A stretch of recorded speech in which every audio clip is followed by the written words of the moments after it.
الحمد لله بالعزة والعلا والصلاة والسلام على سيد الأنبياء بدر الدجى نور الهدى كهف الورى منبع الجود والعطاء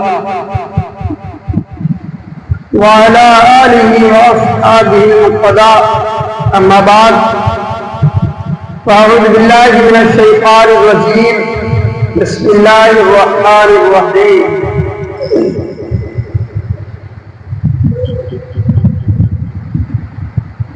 أما بعد قال الله تبارك وتعالى في القرآن العظيم والفرقان الحميد أعوذ بالله من الشيطان الرجيم بسم الله الرحمن الرحيم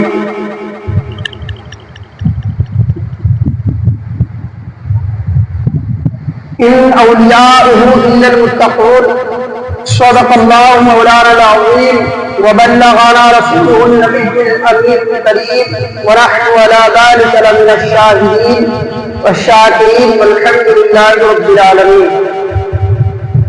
آئیے تو ساروں معروف سے بیشتر حضور احمد مصطفیٰ محمد المصطفیٰ صلی اللہ تعالی علیہ وسلم کی بارگاہ نبوت و رسالت میں نذرانہ عقیدت پیش کرنے کی سعادتیں حاصل کریں. پڑھے باوجود اللہ صلی علی سیدنا شفیعنا و مولانا محمد بارک وسلم صلاۃ و سلام علیک یا رسول اللہ صلی اللہ تعالی علیہ وسلم.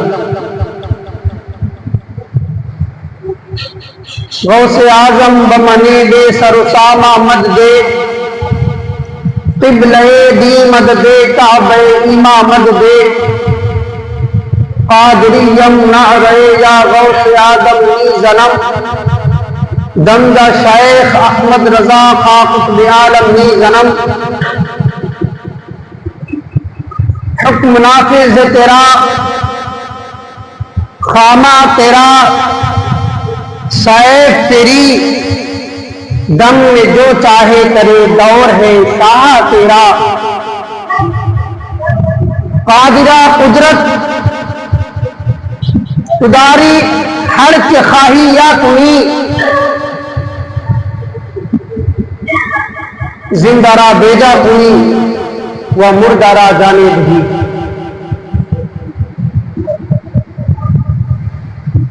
پیر پیرا میر میرا شاہ جیلا یک نظر کن سوئے ماں ای پریشا آ پریشا ماں پریشا یا غوث پاک المدد کن یا غوث پاک.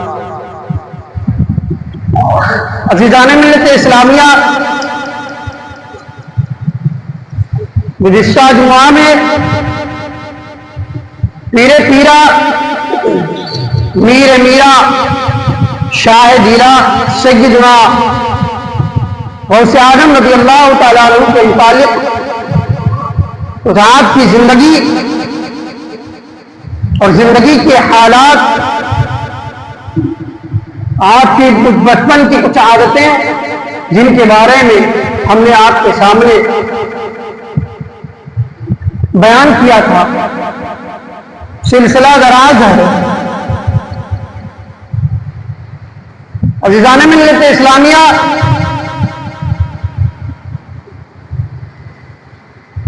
غوث پاک رضی اللہ تعالیٰ عنہ کے بارے میں آپ کو پتہ یہ بدیہی بات ہے، ولیوں کے سردار ہیں، تاجدار اولیاء ہیں، سرور اولیاء ہیں. جیسے کہ میرے آقا علیہ السلام نبیوں کے تاجدار ہیں، ویسے ہی میرے غوث پاک ولیوں کے تاجدار ہیں. غوث پاک رضی اللہ تعالیٰ عنہ کہ بچپن کے حالات کے بارے میں نے بیان کیا تھا. آپ کو یہ بھی بتایا تھا کہ آپ کا نام عبد القادر، آپ کی کنیت ابو محمد، آپ کا لقب جو تھے، آپ کے القابات، وہ آپ کو غوث الثقلین بھی کہا جاتا ہے. سید الثقلین بھی کہا جاتا ہے، محی الدین بھی کہا جاتا ہے، اور ایسے بہت سارے القابات ہیں جن سے آپ کو نوازا جاتا ہے، اور ان القابات سے ہم آپ کو یاد کرتے ہیں۔ غوث پاک رضی اللہ تعالیٰ عنہ عظیم مرتبت و شخصیت ہے، جن کے بارے میں جن کے آنے سے پہلے بے شمار بزرگان دین نے آنے کی خوشخبری سنائی تھی۔ غوث پاک رضی اللہ تعالیٰ عنہ کی ولایت کے بارے میں آپ سنتے رہتے ہیں، کرامت کے بارے میں آپ سنتے رہتے ہیں۔ آپ نے شاید یہ بھی سنا ہوگا کہ غوث پاک رضی اللہ تعالیٰ عنہ سے کسی نے آپ کے ولایت کے بارے میں پوچھا تھا کہ آپ کی ولایت کیسی ہے، تو میرے غوث پاک نے اپنے قدم ناز کی طرف، قدم مبارک کی طرف اشارہ کر کے فرمایا تھا کہ یہ میرا قدم ہے، جب تک میں کسی ولی پر یہ قدم نہیں لگاتا ہوں، اللہ کسی شخص پر یہ قدم نہیں لگتے ہیں میرے، اس وقت تک اللہ تبارک و تعالیٰ اسے ولایت نہیں عطا فرماتا۔ یہ غوث پاک کی شان ہے، یہ آپ کی ولایت۔ غوث پاک رضی اللہ تعالیٰ عنہ کی کرامات اپنی جگہ معتبر ہے، جہاں پر آپ ایک اللہ کے ولی اور برگزیدہ بندے تھے، عبادت گزار بندے تھے، تاجدار اولیاء کے منصب پر فائز تھے، وہی آپ کا مقام علم میں بھی بڑا اونچا تھا، آپ کا علمی مقام بڑا اونچا تھا۔ عزیزان وقار، حضور غوث پاک رضی اللہ تعالیٰ عنہ نے اپنی بچپن سے تعلیم جو شروع کی وہ اپنے ہی قصبے، اپنے علاقے میں جیلان نہیں شروع کی، اور جیلان سے تعلیم یافتہ رہے، اور ذوق و شوق کے ساتھ آپ مدرسہ شریف میں تشریف لے جاتے تھے اور مدرسے میں تعلیم حاصل کرتے تھے۔ کتابوں میں یہ بھی آتا ہے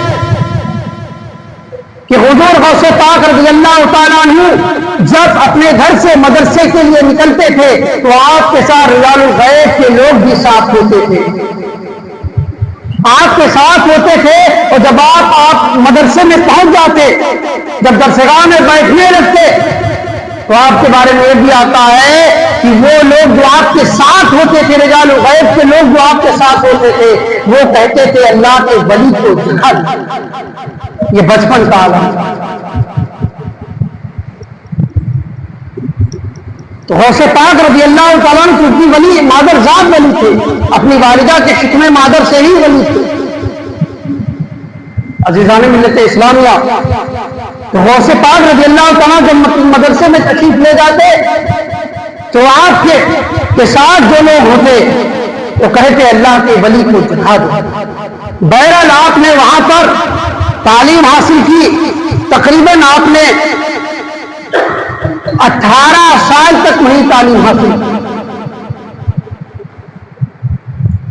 بچپن سے لے کر 18 سال، 18 سال سے لے کر 51 سال، 51 سال سے لے کر 91 سال، 91، یعنی آپ کی زندگی کے یہ 3 مرحلے ہیں کہ آپ نے بچپن سے لے کر 18 ایئرز اولڈ، 18 سال تک آپ نے تعلیم جو حاصل کی وہ اپنے ہی گاؤں میں، اپنے ہی قصبے میں، اپنے اطراف میں جیلان میں حاصل کی۔ جب آپ نے وہاں پر دینی اور عصری علوم کو جیلان میں حاصل کر لیا تو اب آپ کا شوق اور جذبہ اور بڑھا کہ میں اور تعلیم حاصل کروں، اور میں اللہ کے دین میں چلوں اور حضور کے دین کو سیکھوں، حضور کی شریعت کو سیکھوں، اس کے بارے میں جانوں۔ تو غوث پاک رضی اللہ تعالیٰ عنہ نے ماں کی بارگاہ میں آ کر عرض کیا، اے والدہ محترمہ، میں بغداد شریف غرض تعلیم جانا چاہتا ہوں، تعلیم کے لیے میں مزید تعلیم کے حصول کے لیے جانا چاہتا ہوں۔ عزیزان وقار، آپ کی والدہ محترمہ نے نہ نہیں فرمایا، اور ماں ہوتی تو نہ فرما دیتی۔ وجہ اس میں سب سے بڑی یہ بھی تھی کیونکہ حضرت غوث اعظم رضی اللہ تعالیٰ عنہ بڑے تھے اور آپ کا ایک چھوٹا بھائی تھا، اور آپ کے والد ماجد جو تھے وہ بھی انتقال فرما چکے تھے، لہذا اگر دیکھا جائے تو آپ یتیم ہو گئے تھے، آپ کے سر سے بات کا سایہ دور چکا تھا، بات بیوہ ہو چکی تھی، اور ظاہر سی بات ہے جو انسان کے گھر کا کسی باپ کا اور کسی ماں کا جو سہارا ہوتا ہے وہ اکثر بڑا بیٹا ہوتا ہے، کیونکہ وہ بڑا ہی ہوتا ہے کہ ماں اور باپ اس سے آس لگاتے ہیں کہ بچہ میری دیکھ بھال کرے گا اور میرے بڑھاپے کا سہارا بنے گا۔ تو ماں نے یہ نہیں سوچا کہ یہ میرا سہارا بنے گا، نہیں جانے دوں گی۔ ماں نے درد بھری آواز میں کہا ٹھیک ہے بیٹا، اور یہ بھی ایک وجہ تھی کیونکہ اس وقت اگر آج کا انسان ہوتا تو منع کر دیتا شاید، جس طرح کے حالات اس وقت تھے، کیونکہ اس وقت کا زمانہ سواریوں کا زمانہ نہیں تھا، لوگ جتھے جتھے قافلہ با قافلہ لوگ باہر جاتے تھے، تجارتی قافلے چلتے تھے، کیونکہ اس وقت لٹیرے بھی موجود تھے، پہاڑوں میں، کھوؤں میں، جنگلوں میں ڈاکو موجود رہتے تھے جو ڈاکہ زنی کرتے تھے، لوگوں کے مال کو لوٹ دیا کرتے تھے، لوگوں کو جان سے مار دیا کرتے تھے۔ تو اس وقت سفر آسان نہیں تھا، لیکن اللہ کے حوالے، اللہ کے بھروسے غوث اعظم رضی اللہ تعالیٰ عنہ کو اجازت دے دی۔ اس کے بعد میں 80 دینار حضرت غوث پاک رضی اللہ تعالیٰ عنہ کی والدہ کے پاس موجود تھے، 80 دینار سے 40 دینار کو نکالا اور 40 دینار کو چھوٹے بیٹے کے لیے رکھ دیا، یعنی غوث پاک کا جو چھوٹے بھائی تھے ان کے لیے رکھ دیا، اور 40 دینار کو آپ کے گودڑی میں، آپ کے لباس میں بغل کے نیچے سل دیا، سوئی سے اس کو سل دیا، اس میں رکھ دیا، وہ چھپ گئے، کسی کو معلوم نہیں چل سکتے تھے 40 دینار۔ اور اس کے بعد بھی آپ قافلے والوں کے ساتھ چل دیے۔ جب آپ چلتے چلتے ایک مقام علم حاصل کرنے کے علم کا جذبہ ہے کہ انسان کہاں سے کہاں پہنچ جاتا ہے، غوث پاک کے علم کا شہرت اور علم حاصل کرنے کا شوق اور جذبہ تھا، آپ نے اتنا لمبا سفر کیا۔ حضرت غوث پاک رضی اللہ، کیونکہ اس وقت مہینوں کا سفر ہوتا تھا لمبا، جیلان سے بغداد کا سفر لمبا۔ حضرت غوث پاک رضی اللہ تعالیٰ عنہ چلے اس قافلے کے ساتھ، جب ایک مقام پر پہنچے تو وہاں پر ڈاکوؤں نے حملہ کر دیا، ڈاکوؤں نے حملہ کر دیا۔ جب حملہ کر دیا تو سارے قافلہ والوں کے مال و اسباب کو چھین لیا، لوٹ لیا، لوٹ مار شروع کر دی۔ اور جو ڈاکوؤں میں سے تھے احمد بدوی، اس کا نام تھا، ڈاکو کا جو سردار تھا، اس کے جو ساتھی تھے، ان میں سے جو بھی غوث پاک رضی اللہ تعالیٰ عنہ کے پاس پہنچتا وہ کہتا ہے بچے تیرے پاس کچھ ہے، تو غوث پاک رضی اللہ تعالیٰ عنہ یہی بولتے، جھوٹ نہیں بولتے، سچی بولتے، کہتے ہاں میرے پاس 40 دینار یہاں پر ہیں۔ جو بھی آتا اسی سے کہتے، کوئی پوچھتا ڈاکوؤں میں سے کہ تمہارے پاس بھی کچھ ہے، کہتے ہاں 40 دینار میرے پاس ہے۔ غوث پاک چاہتے تو چھپا لیتے، نہیں بتاتے، لیکن آپ نے سچ کا ساتھ دیا۔ جب ڈاکو مال لوٹ کر ایک جگہ پر جا کر بیٹھ گئے اور بیٹھنے کے بعد مال آپس میں تقسیم کرنے لگے تو ان میں سے ایک نے کہا کہ ایک لڑکا ہے، نوجوان ہے، جو کہہ رہا میرے پاس 40 دینار ہے۔ تو ان میں سے دوسروں نے کہا کہ ہاں میں بھی گیا تھا تو مجھ سے بھی ایسے کہا تھا۔ تو وہ ڈاکو اور سردار اس کے پاس غوث پاک رضی اللہ تعالیٰ عنہ کے پاس آئے، کہا بچے نوجوان تمہارے پاس بھی کچھ ہے؟ تو کہا ہاں میرے پاس ہے 40 دینار ہے۔ کہا کہاں ہے؟ کہا پر اس گودڑی میں یہاں بغل کے نیچے سلے ہوئے ہیں۔ کہا بچے جب اس کو گودڑی کو پھاڑا گیا تو اس میں سے 40 دینار نکلے۔ تو سردار نے احمد بدوی نے کہا کہ اے بچے اے نوجوان، اگر تو چاہتا تو اس مال کو، اس دینار کو چھپا لیتا، کسی کو نہیں بتاتا، کیونکہ بچا لیتا، کیونکہ تجھ پر کسی کو شک نہیں ہوا تھا اور کوئی جان بھی نہیں سکتا تھا، لیکن تم نے سچ کیوں بولا، تم نے چھپایا کیوں نہیں؟ تو غوث پاک رضی اللہ تعالیٰ عنہ نے یہی جواب دیا تھا کہ جب میں گھر سے نکل رہا تھا تو میری ماں نے یہ وعدہ مجھ سے لیا تھا کہ بچے کچھ بھی ہو جائے، کتنی بھی مصیبتیں، کتنی بھی صعوبتیں، کتنی بھی مشکلیں، کتنے بھی مسائل و آلام تمہارے سامنے پیش آئے، مشکل وقت آئے، لیکن تم نے کبھی جھوٹ نہیں بولنا ہے، ہمیشہ سچ کا ساتھ دینا ہے اور سچ سے دامن کو تھامے رکھنا ہے، سچ ہی بولنا ہے۔ اسی لیے میں نے سچ ہی کہا کہ احمد بدوی پر میرے غوث پاک رضی اللہ تعالیٰ عنہ کی باتوں کا اس قدر اثر ہوا کہ اس احمد بدوی نے کہا کہ تم نے سچ ہی بولا، تو ہم دن میں کتنے نہ جانے کتنے وعدہ خلافی کرتے ہیں، کتنی ماں کے وعدوں کو ٹھکراتے ہیں، کتنا جھوٹ بولتے ہیں، اور تم نے ماں سے ایک وعدہ نبھایا، ایک وعدہ کیا تھا، ماں نے وعدہ لیا تھا اور تم نے اس وعدے کو کر دکھایا، نبھایا۔ ہم نے کتنے اللہ کی نافرمانیاں کرتے ہوئے نظر آتے تھے. انہوں نے کہا کہ مجھے توبہ کرا لیجیے. لہذا ان لوگوں نے حضور غوث پاک رضی اللہ تعالیٰ عنہ کے ہاتھوں پر توبہ کے قائم ہے. یہ غوث پاک رضی اللہ تعالیٰ عنہ کا مقام ہے کہ غوث پاک رضی اللہ تعالیٰ عنہ ابھی نوجوان ہی ہیں. لوگ آپ کے باتوں سے اس قدر متاثر ہو رہے ہیں کہ لوگ آپ پر ایمان لے کر آتے ہیں. اگر دیکھا جائے کہ غوث پاک رضی اللہ تعالیٰ عنہ کی تربیت کی ماں کی تربیت اور غوث پاک رضی اللہ تعالیٰ عنہ کی ماں کی تربیت کے ساتھ ساتھ غوث پاک رضی اللہ تعالیٰ عنہ کا جو علمی شوق اور جذبہ تھا یہ اس کی وجہ سے یہ کام ہو پایا. کیونکہ آپ اگر علم حاصل کرنے کے لیے جیلان سے بغداد کے لیے نہ نکلتے نہ ہی لوگ آپ کے اوپر توبہ کرتے, آپ کے ہاتھ پر توبہ کرتے, اللہ کی بارگاہ میں توبہ کرتے, اور نہ ہی وہ لوگ اپنے گناہوں سے باز آتے, گناہوں کو چھوڑ دیتے. غوث پاک رضی اللہ عنہ اس لیے علم حاصل کرنے کے بارے میں بہت سی برکتیں آئی, بہت سی فضیلتیں آئی کہ اللہ کی راہ میں وہ ہوتا ہے. جب علم حاصل کرنے کے لیے بندہ نکلتا ہے تو اللہ کے راستے میں ہوتا ہے. یہاں تک یہ بھی حدیث شریف میں آیا ہے کہ اگر بندہ انتقال کر جائے اسی حالت میں یعنی علم حاصل کرنے گیا تو اسے شہید کا درجہ دیا جائے.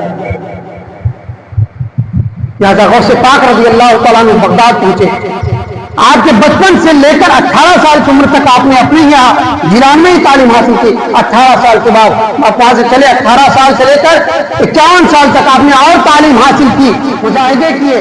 آپ نے 91 سال عمر پائی اور اسی درمیان 40 سال تک آپ وہی اللہ کی عبادت اور اسی میں 20 سے غالباً 25 سال تک آپ جنگلوں میں رہے.